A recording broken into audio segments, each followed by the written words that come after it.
এই প্রবল বৃষ্টিতে কেশিয়ারি ব্লকের মা ওলদাচণ্ডী মন্দির আমি আপনাদের সামনে তুলে ধরছি।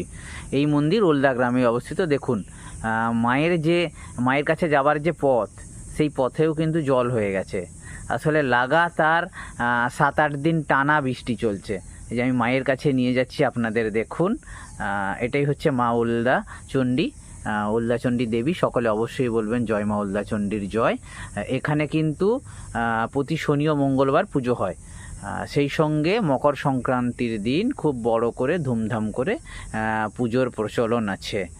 আমি আপনাদের আরও বাইরটাও দেখাচ্ছি। দেখুন এই উনুনগুলোতে ক্ষীরি ভোগ রান্না হতো, কিন্তু লাগাতার বৃষ্টিতে এই উনুনগুলোও প্রায় ভেঙে গেছে। কিছু করার নেই, বর্ষাকালে বৃষ্টি তো হবেই, দিলেই তো চাষ ভালো হবে। দেখুন দূর থেকে মা ওলদাচণ্ডী মন্দিরটা কেমন লাগছে। আসলে এখানে মা খোলা আকাশের নিচে থাকেন, বটগাছের নিচে। এখানে কোনো মন্দির এ পর্যন্ত হয়নি, ভবিষ্যতেও হবে কি না জানি না। তো এখানে মা খোলা আকাশের নিচে একদম বটবৃক্ষ, তারই নিচে থাকেন। সকলে অবশ্যই বলবেন জয় মা ওলদাচণ্ডী।